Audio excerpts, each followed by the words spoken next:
أشهد أن لا إله إلا الله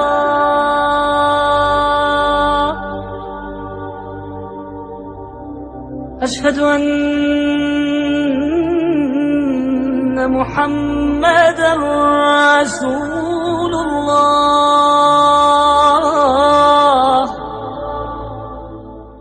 بسم اللہ الرحمن الرحیم۔ شروع اللہ کے نام سے جو بڑا مہربان نہایت رحم والا ہے۔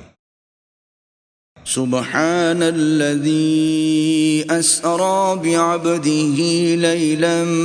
من المسجد الحرام إلى المسجد الأقصى الذي باركنا حوله لنريه من آياتنا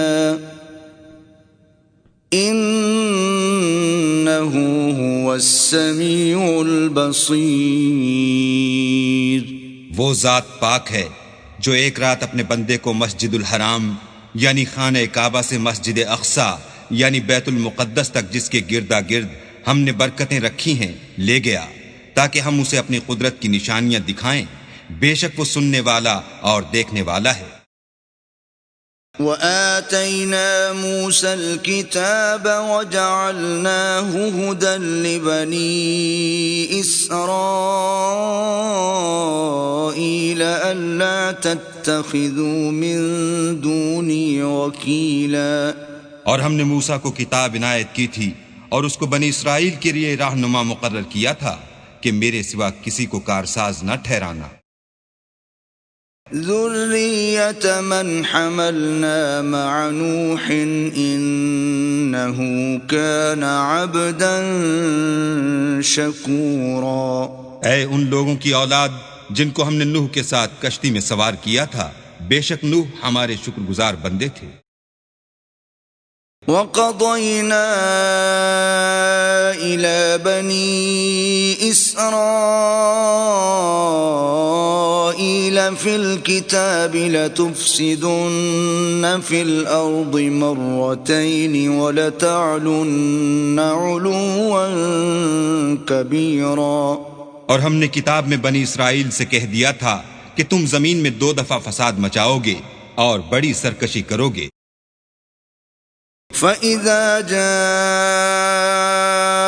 وَعْدُ أُولَاهُمَا بَعَثْنَا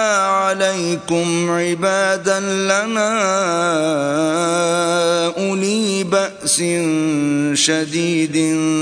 فَجَاسُوا خِلَالَ الدِّيَارِ وَكَانَ وَعْدًا مَفْعُولًا۔ بس جب پہلے وعدے کا وقت آیا تو ہم نے اپنے سخت لڑائی لڑنے والے بندے تم پر مسلط کر دیے اور وہ شہروں کے اندر پھیل گئے اور وہ وعدہ پورا ہو کر رہا۔ ثم رددنا لكم الكرة عليهم وأمددناكم بأموال وبنين وجعلناكم أكثر نفيرا۔ پھر ہم نے دوسری بار تم کو ان پر غلبہ دیا اور مال اور بیٹوں سے تمہاری مدد کی اور تم کو جماعت کثیر بنا دیا۔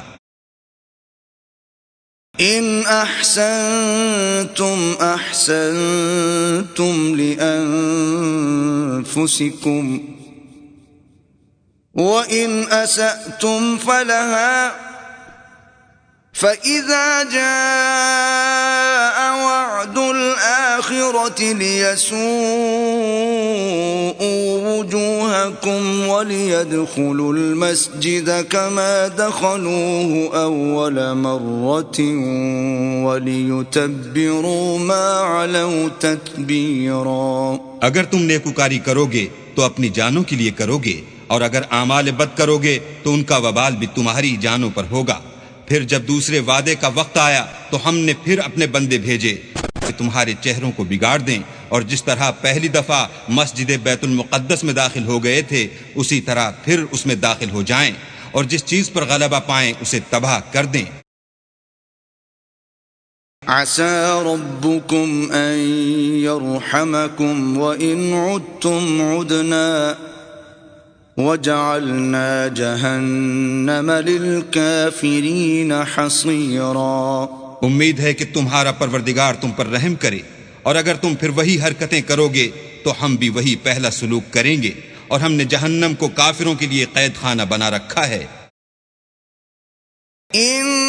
هذا القرآن يهدي للتي هي اقوم ويبشر المؤمنين الذين يعملون الصالحات ان لهم اجرا كبيرا۔ یہ قرآن وہ رستہ دکھاتا ہے جو سب سے سیدھا ہے، اور مومنوں کو جو نیک عمل کرتے ہیں بشارت دیتا ہے کہ ان کے لیے اجر عظیم ہے۔ وَأَنَّ الَّذِينَ لَا يُؤْمِنُونَ بِالْآخِرَةِ أَعْتَدْنَا لَهُمْ عَذَابًا أَلِيمًا۔ اور یہ بھی بتاتا ہے کہ جو آخرت پر ایمان نہیں رکھتے ان کے لیے ہم نے دکھ دینے والا عذاب تیار کر رکھا ہے۔ یہ قرآن مجید کے وسط میں دو عظیم خزانے ہیں حکمت قرآنی کے، سورہ بنی اسرائیل اور سورۃ الکہف، اور یہ نہایت حسین و جمیل جوڑا ہے۔ اس میں جوڑے ہونے کی جو نسبتیں ہیں، نسبت زوجیت، کیا کیا مشابہتیں ہیں، کس کس اعتبار سے کمپلیمنٹری ہیں، وہ تو ظاہر بات ہے کہ میں شروع میں زیادہ وقت نہیں لے سکتا، یہ تو دوران جب ہم ترجمہ کریں گے پڑھیں گے بات واضح ہو جائے گی، لیکن ایک دو موٹی موٹی باتیں دیکھ لیجئے۔ اس سورت کا آغاز ہو رہا ہے سبحان الذی اسری بعبدہ، اللہ کی تسبیح کے ساتھ۔ سورہ کہف شروع ہوگی الحمدللہ الذی انزل علی عبدہ الکتاب، الحمدللہ، اور حدیث نبوی میں آیا ہے التسبیح نصف المیزان والحمدللہ تملؤہ، نظام جو میزان معرفت خداوندی ہے وہ آدھی ہو جاتی ہے تسبیح سے، سبحان اللہ کہنے سے، اور پر ہو جاتی ہے الحمدللہ کہنے سے۔ یہ دونوں مل کر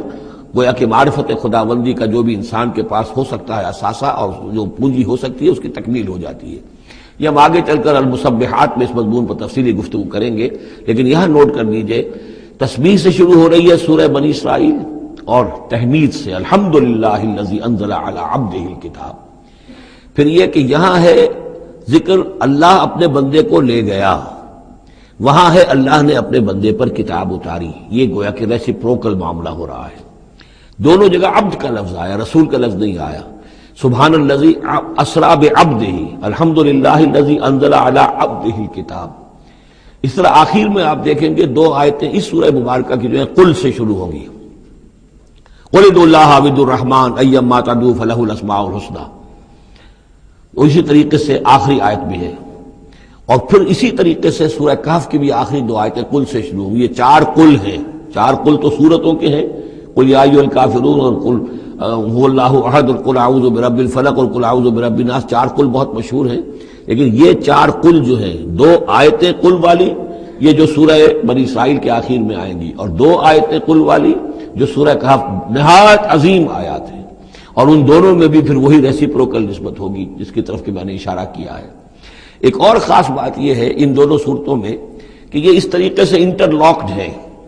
جیسے ریل گاڑی کے دو ڈبے ہوتے ہیں ان کو جوڑا ہوا ہوتا ہے بیچ میں، انٹرلاکڈ ہوتے ہیں۔ یہ جو ہے وہ ختم ہوگی سورہ مبارکہ کبر ہو تکبیرا، قل الحمدللہ الذی لم یتخذ ولدا، کہو کہ کل حمد، کل تعریف اللہ کے لیے ہے جس نے کسی کو اپنا بیٹا نہیں بنایا۔ یہ آخری آیت ہے، اور اس حکم پر گویا کہ تعمیل کرتے ہوئے اگلی صورت نازل ہو رہی ہے الحمدللہ الذی انزل علی عبدہ الکتاب ولم یجعل لہ عوجا۔ اس طریقے سے یہ دونوں جوڑے جو ہیں باہم انٹرلاک بھی ہیں۔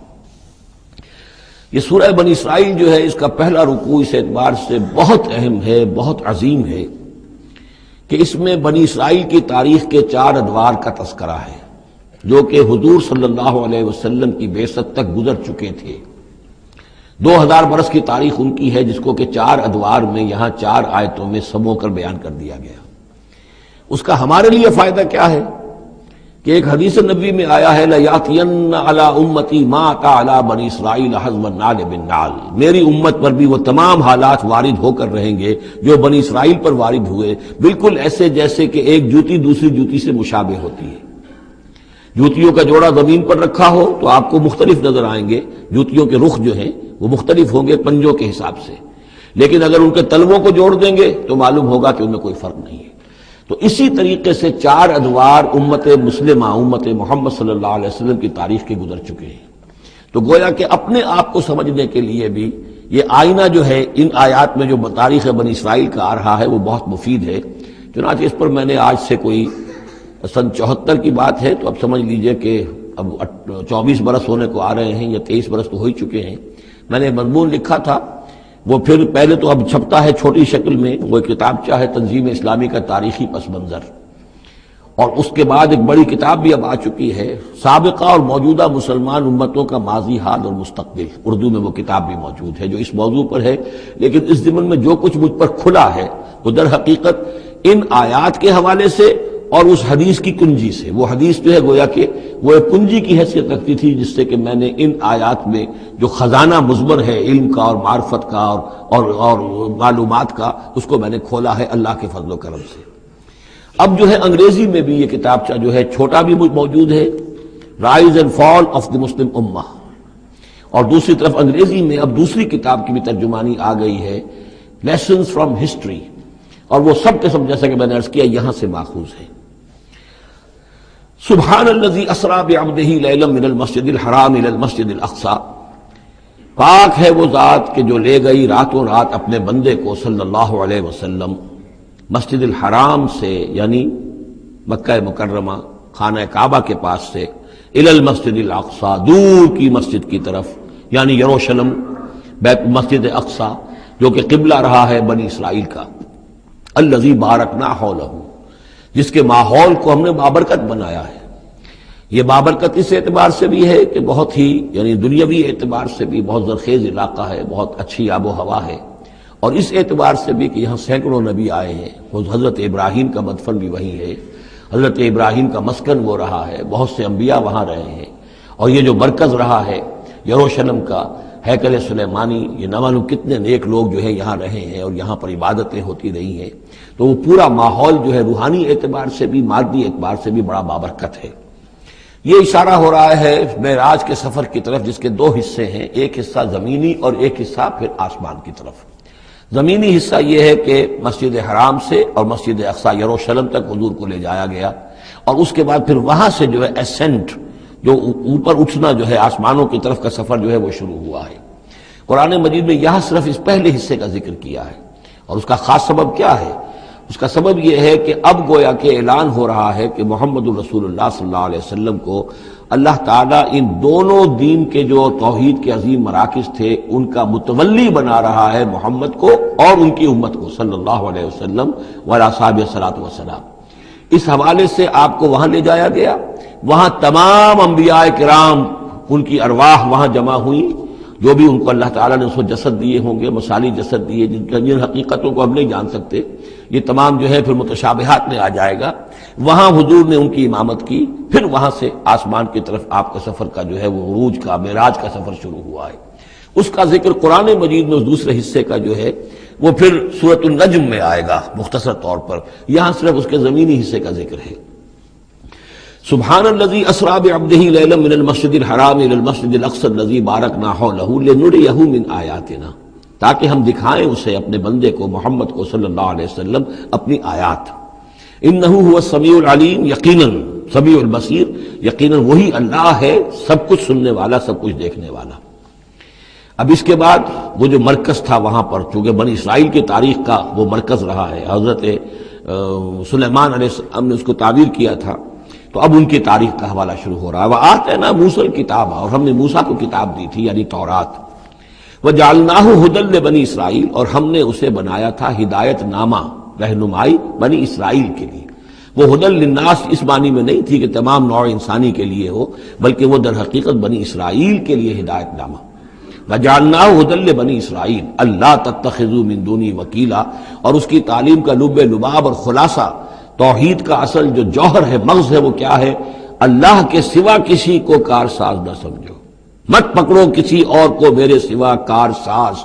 کسی پر تمہارا بھروسہ، کسی پر توکل نہ ہو میرے سوا۔ یہ توحید کا لب لباب ہے، خلاصہ ہے۔ ذریۃ من حملنا مع نوح، اے وہ لوگوں جو اولاد ہو ان کی جن کو ہم نے اٹھایا تھا نوح کے ساتھ، سوار کیا تھا کشتی میں نوح کے ساتھ۔ حضرت نوح علیہ السلام کے 3 بیٹے سام، حام، یافس، اور ظاہر بات ہے سام ہی کی نسل ہے یہ کہ جس میں حضرت ابراہیم کی پیدائش ہوئی، اور انہی کی نسل ہے یہ بنی اسرائیل۔ تو گویا کہ یہاں ذکر ہو رہا ہے کہ وہ جو لوگ حضرت نوح علیہ السلام کے ساتھ بچا لیے گئے تھے ان کی کشتی میں، انہی میں سے ایک کی نسل تم ہو، ذریۃ من حملنا مع نوح انہ کان عبدا شکورا، یقیناً وہ ہمارا بہت ہی شکر گزار بندہ تھا حضرت نوح علیہ السلام کے بارے میں۔ وَقَضَيْنَا إِلَىٰ بَنِي إِسْرَائِيلَ فِي الْكِتَابِ لَتُفْسِدُنَّ فِي الْأَرْضِ مَرَّتَيْنِ،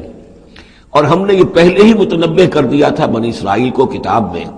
کہ 2 مرتبہ تم زمین میں بڑا فساد بچاؤ گے، وَلَتَعْلُنَّ عُلُوًّا كَبِيرًا، اور بہت ہی تم سرکشی کرو گے، بہت بڑی سرکشی کرو گے۔ یعنی 2 ادوار تم پر ایسے آئیں گے، شرارتیں کرو گے، سرکشی کرو گے، دین سے دور ہو جاؤ گے، لہو و لعب میں مبتلا ہو جاؤ گے، عیاشیوں کے اندر، اور اس میں تمہارا جو ہے اللہ تعالیٰ کی طرف سے پھر تمہارے اوپر عذاب کے کوڑے برسیں گے۔ اب یہاں پہ بٹوین دی لائن یہ ہے کہ اس سے پہلے ان کا ایک دور آیا کہ جس کے اندر ان کو اللہ تعالیٰ نے ان پر رحمتیں فرمائیں، کیونکہ ہم کچھ چیزیں پڑھ چکے ہیں تاریخ بنی اسرائیل کے ضمن میں، وہ ذہن میں رکھیے۔ حضرت موسیٰ علیہ السلام لے کر نکلے بنی اسرائیل کو مصر سے، تو یہ 1400 قبل مسیح کی بات ہے۔ اس کے بعد وہ آئے ہیں، تورات انہیں ملی ہے جبکہ وہ جبل طور کے پاس پڑاؤ ڈالا ہے۔ وہاں سے پھر شمال مشرق کی طرف چلے ہیں، جب کہا گیا کہ جنگ کرو قوم نے انکار کر دیا، تو 40 برس تک کی سزا مل گئی ان کی بزدلی کی وجہ سے۔ 40 برس تک وہ اسی صحرا میں بھٹکتے پھرے۔ اسی دوران حضرت موسیٰ کا انتقال ہو گیا اور حضرت ہارون کا بھی انتقال ہو گیا۔ لیکن پھر صحرا میں جو نسل پیدا ہوئی وہ پلی بڑھی، وہ ہمت والی تھی، مشقت دیکھی ہوئی تھی اس نے پھر جنگ کی اور جہاد کیا۔ حضرت یوشع ابن نون جو خلیفہ اول تھے حضرت موسیٰ علیہ السلام کے، ان کی سرکردگی میں تو فلسطین فتح کر لیا۔ پہلا شہر جو فتح ہوا وہ اریحا یا جریکو ہے، تو آج بھی موجود ہے وہ شہر۔ اس کے بعد انہوں نے کچھ عرصے کے اندر پورا فلسطین فتح کر لیا، لیکن غلطی یہ کی کہ اس میں ایک مرکزی حکومت نہیں بنائی، بہت سے 12 حکومتیں، 12 قبیلے تھے، جیسے 12 چشمے ان کو دیے گئے تھے، 12 حکومتیں بنا لی۔ پھر آپس میں لڑنے بھی لگے، طوائف الملوکی ہوئی۔ تو آس پاس کے جو مشرک اور کافر قومیں تھیں سیریا وغیرہ میں اور آس پاس اردن کے رہنے والی، انہوں نے پھر جو ہے ان کے اندر ریشہ دوانی شروع کی، اور ایک دور یہ آیا کہ اس میں ان کو بہت سے لوگوں کو اپنے گھروں سے نکال دیا گیا،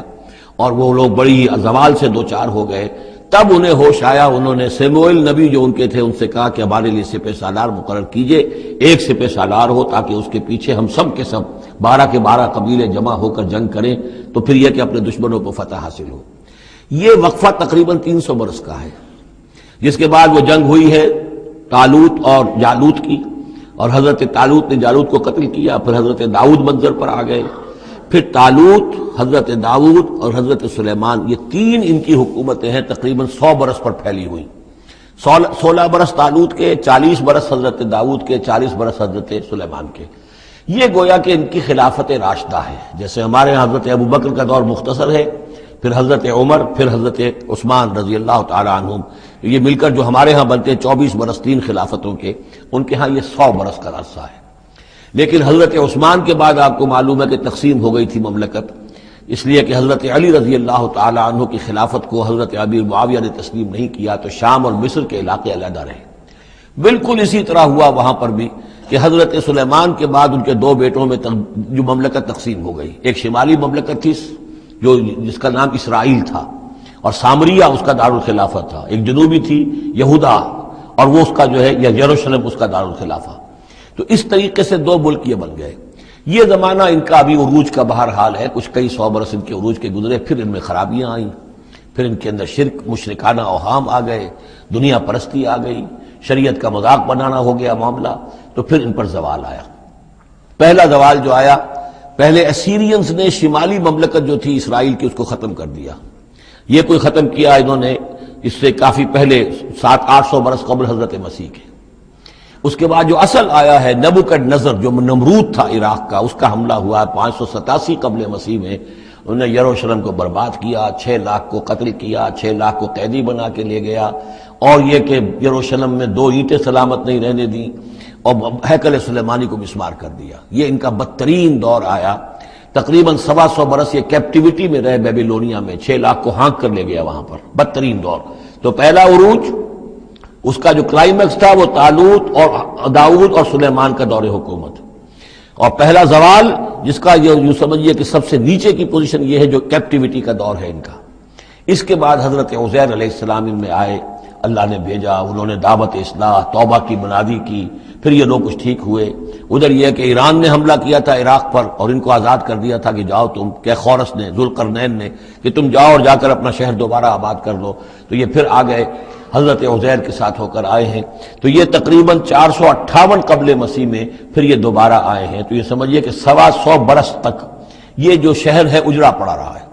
اسی دوران میں حضرت عزیر کو اللہ تعالیٰ نے 100 برس کے لیے سلائے بھی رکھا ہے، وہ موت ان پر طاری کر دی تھی جو سورہ بقرہ میں ہم پڑھ کر آئے ہیں۔ یہ سارے واقعات کو آپ یوں سمجھ لیجئے کہ یہ علیحدہ علیحدہ ٹکڑے جو ہم نے پڑھے ان کو جوڑ لیجئے۔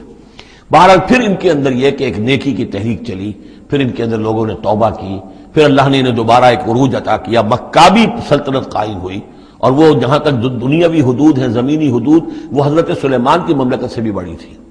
یہ ان کا دوسرا دور عروج ہے۔ لیکن پھر ان کے اندر زوال آیا، پھر خرابی آئی، پھر وہی دنیا پرستی، وہی عیاشیاں، وہی بدماشیاں،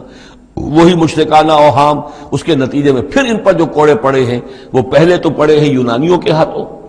سکندر مقدونی نے پہلے فتح کیا ان کو، پھر سلیوکس جو اس کا اس سے سالار تھا وہ ان پر حکمران رہا ہے۔ اس کے بعد یہ ہے کہ پھر رومنز آ گئے، رومنز نے ان کو فتح کر لیا، ان کی حکومتیں چلتی رہیں۔ یہ دوسرا دور ہے۔ اس دور میں پھر یہ ہے کہ رومنی کے ہاتھوں سن 70 عیسوی میں دوبارہ یروشلم تباہ و برباد ہوا، 1,33,000 یہودی ایک دن میں قتل کیے۔ پھر دوبارہ وہ ٹیمپل یا ہیکل سلیمانی جو دوبارہ تعمیر کر لیا تھا حضرت عزیر کے بعد، پھر وہ مسمار کر دیا گیا، اور وہ آج تک مسمار پڑا ہوا ہے۔ اور گویا کہ حضور صلی اللہ علیہ وسلم کی بعثت کے وقت 500 برس ہو چکے تھے اس کو مسمار ہوئے ہوئے۔ سن 70 عیسوی میں وہ مسمار ہوا، اور 571 میں حضور کی پیدائش ہے، یعنی آپ کی پیدائش بھی پورے 500 برس بعد ہوئی ہے، جبکہ یہ رومیوں کے ہاتھوں ہیکل سلیمانی تباہ و برباد کر دیا گیا تھا۔ یروشلم میں پھر کوئی متنفس نہیں رہا، لیکن یہ کہ بعد میں جو ہے اس کے اندر ان کو یہاں سے نکال باہر کیا گیا، ان کا ڈائسپورا شروع ہو گیا۔ وہ ڈائسپورا اس صدی کے شروع میں ختم ہوا ہے، وہ پھر میں بعد میں بات کروں گا۔ یہ ساری داستان بڑی اہم ہے، اس لیے کہ یہ سابقہ امت مسلمہ ہے، یہ وہ امت مسلمہ ہے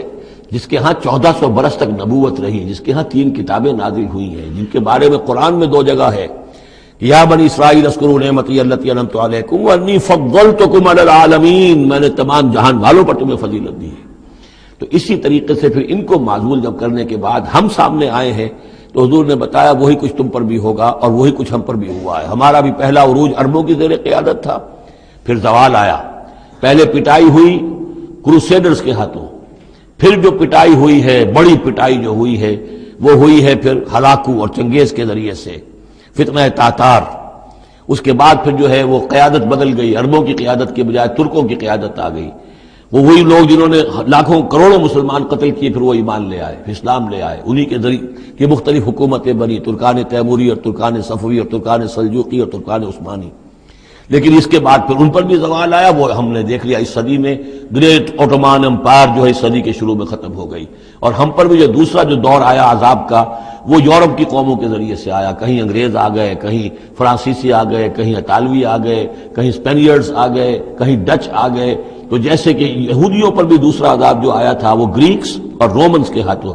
اسی طریقے سے مسلمانوں پر بھی دوسرا زوال کا دور جو آیا ہے وہ یورپین کولونیل پاورز کے ہاتھوں آیا۔ ہم نے یہ طے کر دیا تھا، پہلے ہی سنا دیا تھا بنی اسرائیل کو کہ تم اپنی تاریخ میں 2 مرتبہ بہت فساد مچاؤ گے اور بہت سرکشی کرو گے۔ فَإِذَا جَاءَ وَعْدُ أُولَاهُمَا، جب ان دونوں میں سے پہلے وعدے کا وقت آ گیا، بَعَثْنَا عَلَيْكُمْ عِبَادًا لَنَا أُولِي بَأْسٍ شَدِيدٍ، ہم نے تم پر مسلط کر دیے اپنے ایسے بندے جو بڑی سخت جنگ کرنے والے، بڑے سخت جنگجو تھے۔ فَجَاسُوا خِلَالَ الدِّيَارِ، تو وہ تمہاری آبادیوں میں، ملکوں میں گھس گئے۔ وَكَانَ وَعْدًا مَفْعُولًا، اور وہ وعدہ جو اللہ کا تھا وہ پورا ہو کر رہا۔ یعنی جب تم شرارت کرو گے جب تم دین سے برگشتہ ہو جاؤ گے، جب تم اللہ کی کتاب کو، اللہ کے قانون کو جو ہے وہ مذاق اور ہنسی بنا لو گے، تو پھر تم پر ہمارے عذاب کے کوڑے پڑیں گے۔ یہ میں بتا چکا ہوں، پہلے یہ کوڑے آئے اسیرینز کے ہاتھوں جنہوں نے ختم کر دیا اسرائیلی مملکت کو، پھر یہ آئے نیبوکڈنیزر کے ہاتھوں، بیبیلونینز کے ہاتھوں، جس نے کہ یروشلم کو بھی برباد کیا، 6 لاکھ کو قتل کیا، 6 لاکھ کو ساتھ لے گیا اور ہیکل سلیمانی مسمار کر دیا۔ ثم رددنا لکم الکرۃ علیہم، پھر ہم نے تمہاری باری لوٹائی ان پر، پھر اللہ تعالیٰ نے ان کو پھر ایک مرتبہ پھر وہ دی سہارا دیا، چاہے وہ سہارا ایرانیوں کی وجہ سے ہوا کہ خورس یا سائرس ذوالقرنین، اس نے اب عراق پر حملہ کیا اور پھر یہاں پہ ان کو اجازت دے دی کہ تم چلے جاؤ اور جا کر اپنا شہر دوبارہ آباد کر لو، تو یہ واپس آئے۔ ثم رددنا لکم الکرۃ علیہم، پھر ہم نے تمہاری باری لوٹا دی ان پر، وامددناکم، اور تمہاری مدد کی، بے اموال، اموال کے ذریعے سے بھی، وبنینا، اور اولاد بیٹوں کے ذریعے سے بھی، وجعلناکم اکثر نفیرا، اور پھر ہم نے تمہیں بنا دیا ایک کثیر تعداد والی قوم، تم پھلے پھولے پھر ایک بڑی پراسپرس قوم بن گئے۔ ان احسنتم احسنتم لانفسکم، تم نے اگر کوئی بھلائی کمائی تو اپنے نفس کے لیے بھلائی کمائی، اپنے لیے کمائی، اپنے فائدے کے لیے، وَإِنْ أَسَأْتُمْ فَلَهَا، اور اگر کوئی برا کام کیا تو وہ بھی اپنے لیے کیا، اس کا وبال تم پر دنیا میں بھی آیا اور آخرت میں بھی اس کا عذاب آئے گا۔ فَإِذَا جَاءَ وَعْدُ الْآخِرَةِ، جب وہ دوسری مرتبہ کی وہ سرکشی اور تمرد اور شیطنت تمہاری اور تمہارا جو ہے دین سے برگشتگی کا دور آیا، تو دوسرے وعدے کا وقت آیا، لِيَسُوءُ وُجُوهَكُمْ، یہاں وہ الفاظ محذوف سمجھیے، باسنا علیکم عباد لنا اولی باس شدید، وہ گویا کہ الفاظ یہاں ریپیٹ نہیں کیے گئے،